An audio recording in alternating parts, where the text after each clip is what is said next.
चलिए अब शुरू किया जाए। कल हमने थोड़ा प्रैक्टिस करवाया था और उसके बाद एक और बताया, एक या दो और बताया था। कितना बताया था और नया?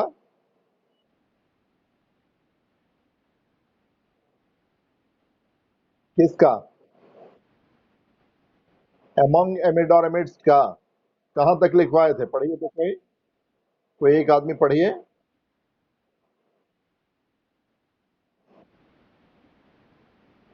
हाँ ठीक है, यानी इंग्लिश लिखवा दिए थे, हिंदी नहीं लिखवाए थे। यही है ना? लिख लो नीचे हिंदी भी। और प्रतिभा, जो आपका छूट गया है वो मिथिलेश जी की कॉपी से लिख लीजिएगा। ठीक है ना? हाँ ठीक है। हम्म, हाँ। आवाज आ रही है? हेलो? मेरी आवाज आ रही है?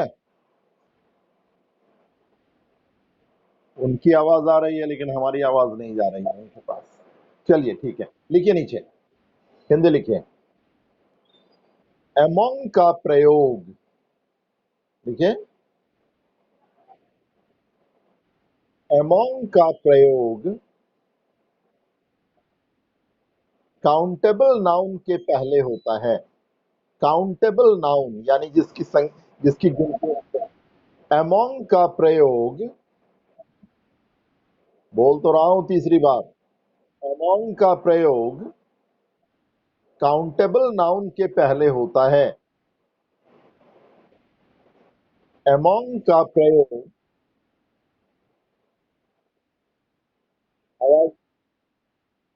के पहले होता है।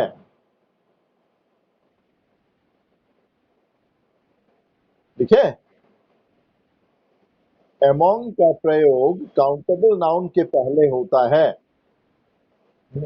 हाँ, आपकी आवाज तो आ रही है, हमारी आवाज नहीं जा रही है आपको। प्रतिभा जी को आवाज नहीं आ रही है, क्या किया जा सकता है? नीचे लिखिए। एमिड का प्रयोग, एमिड का प्रयोग काउंटेबल और अनकाउंटेबल, काउंटेबल और अनकाउंटेबल दोनों नाउन के पहले होता है। दोनों नाउन के पहले होता है।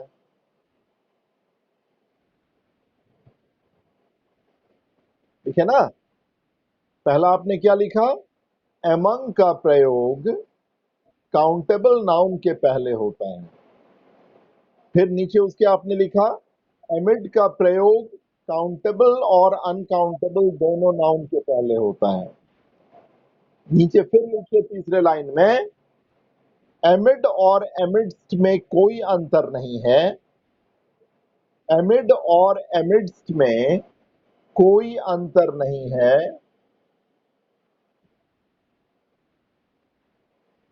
एक के स्थान पर हम दूसरे का प्रयोग कर सकते हैं। एक के स्थान पर हम दूसरे का प्रयोग कर सकते हैं। एमिड और एमिड्स में कोई अंतर नहीं है। एक के स्थान पर हम दूसरे का प्रयोग कर सकते हैं। फिर से एक बार मिला लो जो हमने लिखवाया है। एमंग का प्रयोग काउंटेबल नाउन के पहले होता है, पहले पंक्ति में। दूसरी पंक्ति में एमिड का प्रयोग काउंटेबल और अनकाउंटेबल दोनों नाउन के पहले होता है। और तीसरी पंक्ति में एमिड और एमिड्स में कोई अंतर नहीं है। एक के स्थान पर दूसरे का प्रयोग किया जा सकता है। आई बात समझ में ना? अब लिखा, अब लिखिए। एग्जाम्पल से क्लियर करेंगे इसको। He was sitting, he was, he was, was sitting, sitting, he was sitting among oblique, oblique समझते हैं ना, एक टेढ़ी लकीर जो हम लोग देते हैं। एमोंग, एमोंग के बाद एमिड, ऑब्लिक देकर फिर oblique amidst. Students, STUDENTS, students. He was sitting among oblique amid oblique amidst, ठीक है। Students, STUDENTS, full stop. यानी वो लड़कों, वो विद्यार्थियों के बीच में बैठा था। तो क्या विद्यार्थियों को काउंट कर सकते हैं ना, उसकी गिनती हो सकती है ना। तो ये काउंटेबल नाउन है, तो हमने अमोंग का प्रयोग किया, सही किया।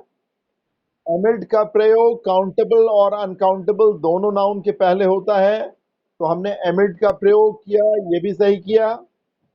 और एमिड और एमिड्स में कोई अंतर नहीं है, तो हम यहाँ पे एमिड्स का भी प्रयोग कर सकते हैं, ये भी सही है।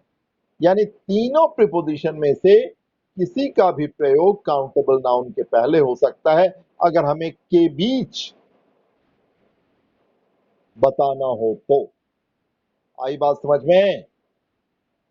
फिर से एक बार दोहरा देते हैं, एमंग, एमिड और एमिड्स में क्या अंतर है, लिखवा तो दिया है हमने कि सभी का हिंदी रूपांतरण करोगे तो इसका मतलब होता है के बीच। लेकिन अंतर है, कहां पे हम एमंग का प्रयोग करेंगे, कहां पर एमिड का और कहां पे एमिड्स का।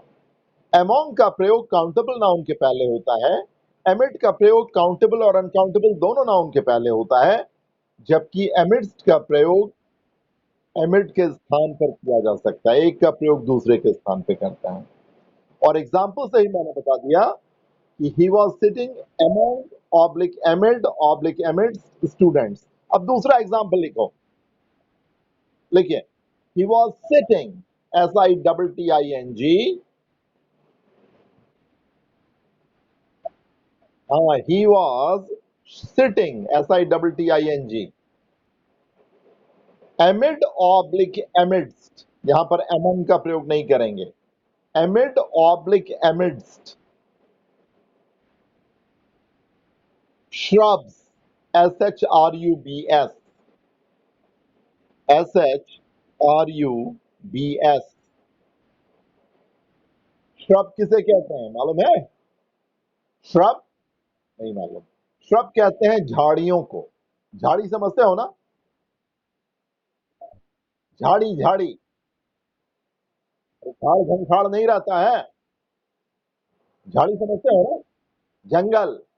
क्या झाड़ियों को आप गिन सकते हो, उसे गिन सकते हैं? हाँ, झाड़ियों को गिना जा सकता है क्या?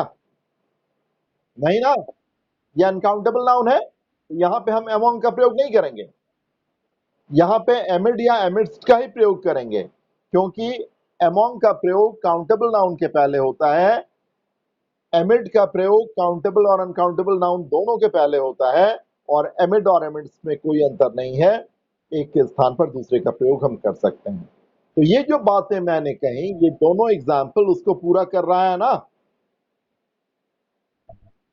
देखो बाबू, मैं हमेशा कहता हूं कि ग्रामर रट्टा मारने की चीज नहीं है, ग्रामर समझने की चीज है, और जब तक आप समझोगे नहीं, सही प्रीपोजिशन प्रयोग में लाओगे नहीं, है ना।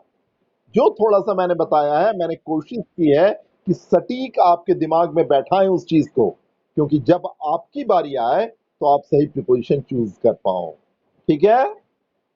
चल, अब नंबर 7, 7 होगा ना, 8, तो 8वां लिखिए। हाँ, 8वां लिखिए, नंबर 8 लिखिए। Since and for,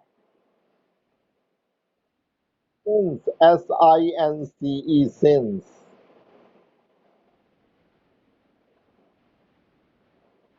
and for, FOR, since and for, दोनों का हिंदी में मीनिंग होता है से। देखिए, सिंस और फॉर का प्रयोग हमने टाइम एंड टेंस में भी करवाया था, याद है ना? परफेक्ट कॉन्टिन्यूअस टेंस में करवाया था ना? हाँ, वही सिंस फॉर यहां भी आ गया। सिंस एंड फॉर दोनों का हिंदी में मीनिंग होता है से, लेकिन कहां पर सिंस और कहां पे फॉर, आगे नीचे लिखते हैं। नीचे लिखिए, सिंस शोज, सिंस या तो अंडरलाइन करना या इन्वर्टेड कॉमास में डालना। Since shows, SHOWS, point of time, point of time.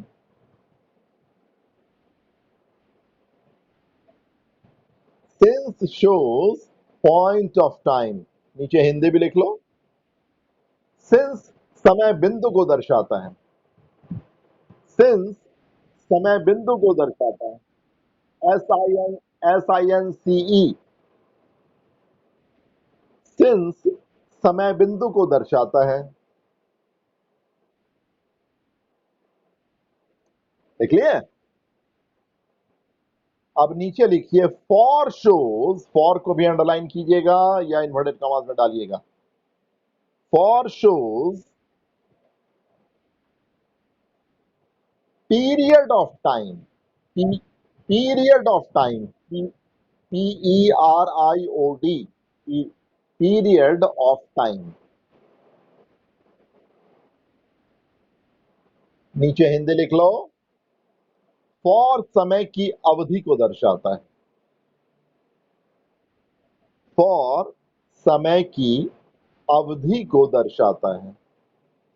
यानी जब समय बिंदु की बात करनी होगी तो हम लोग सिंस का प्रयोग करेंगे, और समय की अवधि की बात करनी होगी तो हम लोग फॉर का प्रयोग करेंगे। ठीक है? तो सबसे पहले फिर से एक बार दोहरा देता हूं कि सिंस और फॉर का हिंदी में शाब्दिक अर्थ होता है से।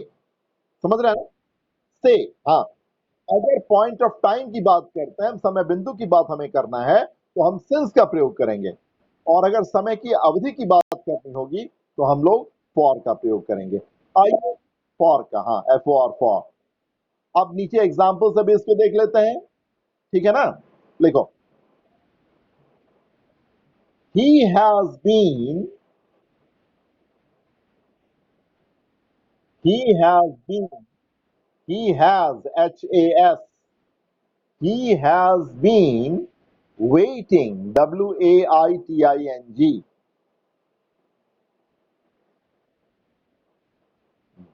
since 9, he has been waiting, he has, has been waiting since, SINCE, since 9 a.m., 9 a.m. तो 9 a.m. क्या है? पॉइंट ऑफ टाइम है, समय बिंदु है? नहीं, बिल्कुल नहीं, बिल्कुल नहीं। यहाँ पॉइंट ऑफ टाइम, हाँ, समय बिंदु को दर्शा रहा है ये, इसीलिए हमने सिंस का प्रयोग किया, है ना? और दूसरा एग्जाम्पल लिखिए, he has been waiting, he has been waiting for 2 hours, for, FOR, for, 2, TWO, 2 hours, HOURS, hours। यानी वह इंतजार कर रहा है 2 घंटे से। तो 2 घंटा क्या है? समय की अवधि है ना? है ना? समय की अवधि है। तो समय की अवधि को दर्शाने के लिए हम लोग फॉर का प्रयोग करते हैं, और समय बिंदु को दर्शाने के लिए हम लोग सिंस का प्रयोग करते हैं। क्लियर? समझ में बात आई? हाँ। अब एक और लिख लो नीचे,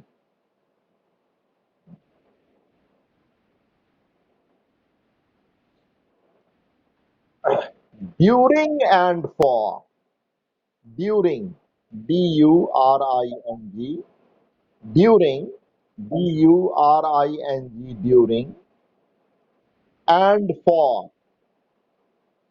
F-O-R, for, यानी ड्यूरिंग और फॉर में क्या अंतर है, इसको हम लोग जानें। हाँ, ड्यूरिंग, D-U-R-I-N-G,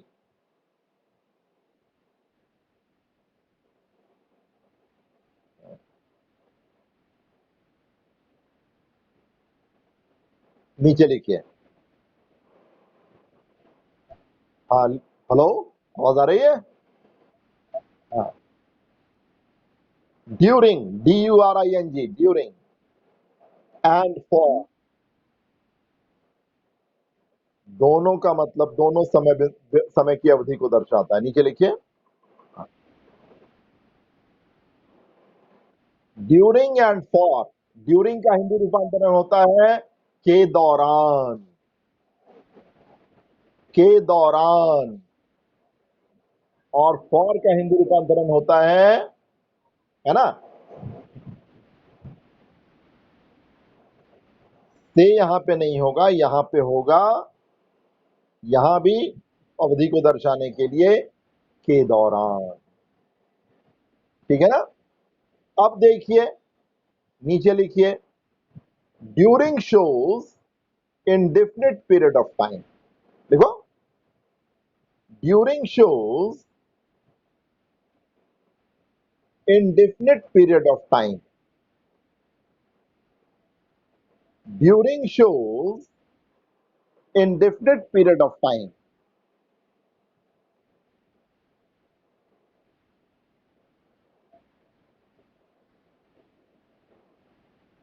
और नीचे, हाँ हाँ, हिंदी लिख लो नीचे, ड्यूरिंग अनिश्चित समय की अवधि को दर्शाता है, ड्यूरिंग अनिश्चित समय की अवधि को दर्शाता है।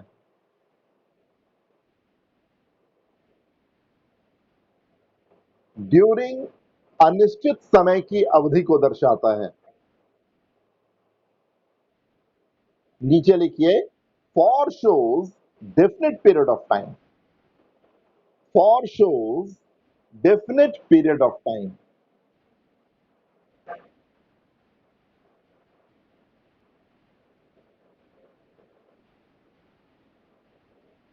For shows definite period of time.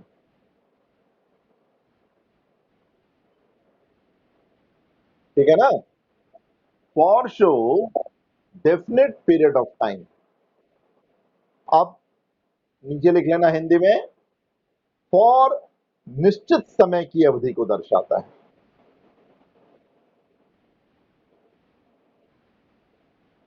For निश्चित समय की अवधि को दर्शाता है।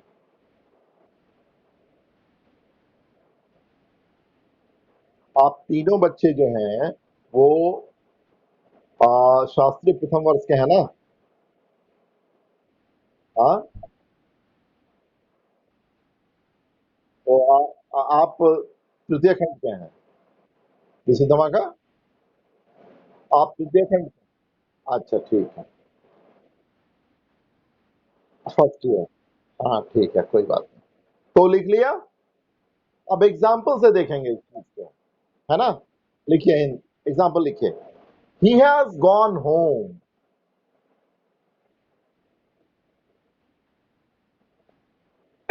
ही has gone home,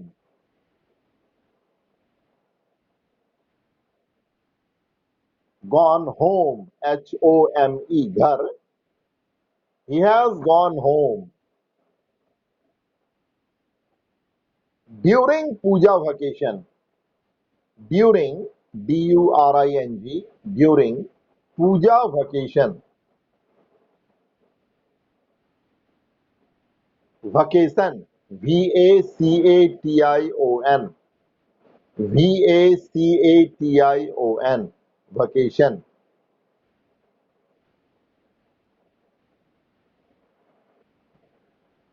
He has gone home, VACATION, vacation मतलब होता है छुट्टी। वह पूजा की छुट्टियों के दौरान घर गया है। अब कितने दिन के लिए गया ये नहीं बता रहे। हो सकता है 10 दिन के लिए भी गया हो सकता है 5 दिन के लिए भी गया हो सकता है 1 महीने के लिए भी गया हो। वो पीरियड ऑफ टाइम दिखा रहे हैं, लेकिन अनिश्चित पीरियड ऑफ टाइम दिखा रहे हैं, इंडेफिनिट पीरियड ऑफ टाइम दिखा रहे हैं। तो यहां पे हम लोग ड्यूरिंग का प्रयोग करेंगे। लेकिन दूसरा एक और एग्जांपल ले लो। He has gone home for 10 days। He has gone home he has gone home for 10 days। आप बीच में कट गई थी। नहीं बाबू, कहाँ? अच्छा एक मिनट, जरा प्रतिभा को कर देते हैं, बच्चा है ये। कहाँ छूटा था बेटा, बोलो कहाँ तक छूटा है। हेलो,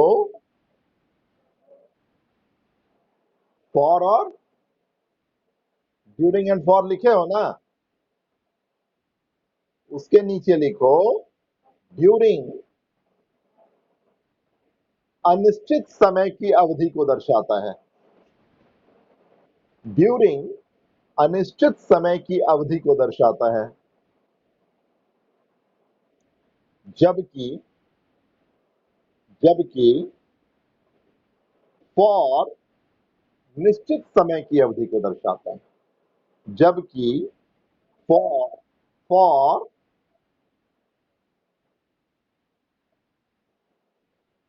निश्चित समय की अवधि को दर्शाता है। आपकी आवाज तो एकदम साफ आ रही है मेरे कान में। मेरी आवाज नहीं जाती है? हाँ। फॉर निश्चित समय की अवधि को दर्शाता है। और नीचे एग्जाम्पल लिखिए। हाँ, नीचे एग्जाम्पल लिखिए। He has gone home he has gone he has gone home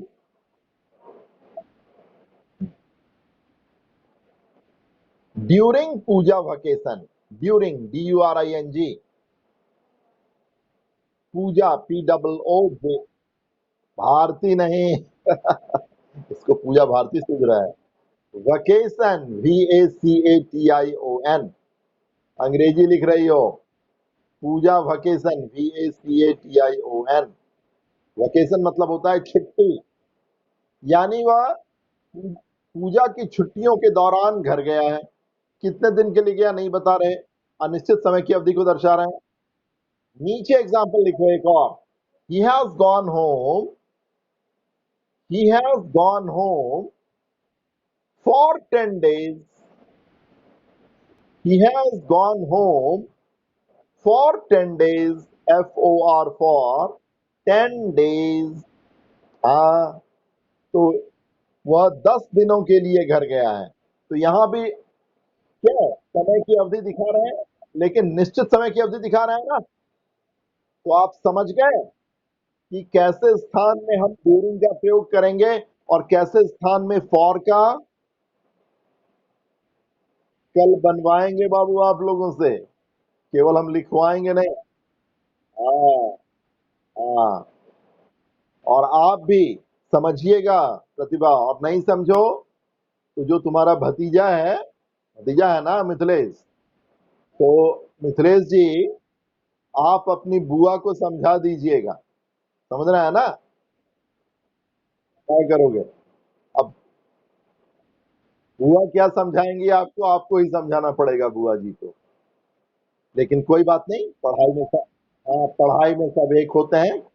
जानते हो हम लोग जब पढ़ते थे एमए में, तो हम लोगों के साथ एक 72 साल का बूढ़ा पढ़ता था। उसको पढ़ने की इच्छा थी। वैसे वैसे प्रतिभा अभी 72 साल की नहीं हुई है, ठीक है ना, अभी बच्ची है। हाँ, चलिए लिखिए आगे। हाँ, आगे लिखिए। बाय एंड विद, एक और करवा देते हैं। BY, by, and with WITH,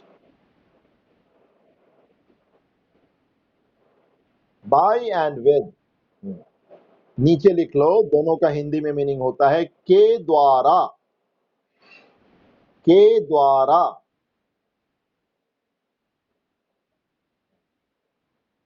नीचे लिखिए, उसके नीचे लिखिएगा, यहां पर ब्रैकेट में बगल में लिख दिए ना के द्वारा।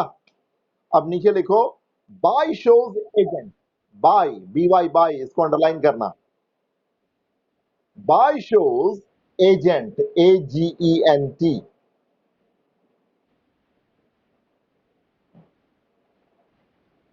और उसके नीचे इसका हिंदी लिख लीजिए, बाय काम करने वाले को दर्शाता है, काम करने वाले को दिखलाता है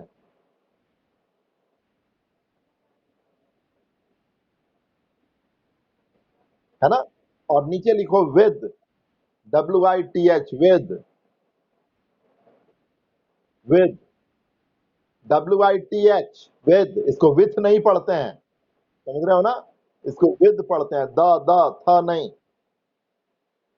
थप्पड़ वाला थ नहीं, दादी वाला द, समझ रहे हो ना। With shows instrument, INSTRUMENT,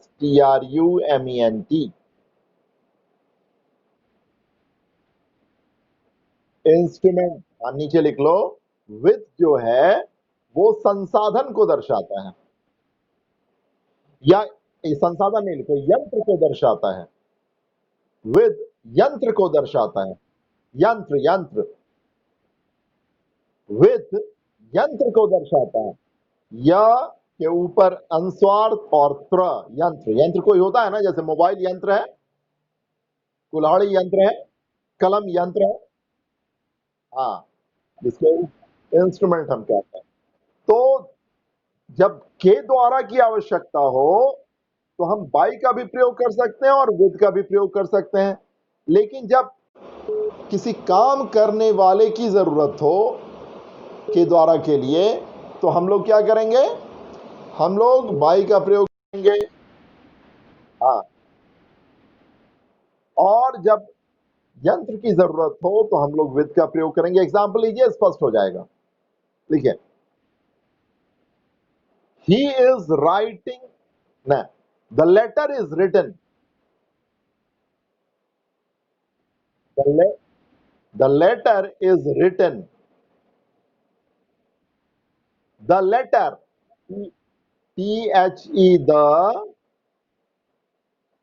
letter, LETTER, letter is written, WRITTEN, by Ram. The letter is written by Ram. The letter, LETTER, letter is written, WRITTEN, by Ram. यानी पत्र लिखा जाता है राम के द्वारा। राम क्या है, काम करने वाला है, पत्र लिखने वाला कौन है, राम है, तो बाई का प्रयोग करेंगे, है ना। और दूसरा एग्जाम्पल लिख लो, द लेटर इज रिटन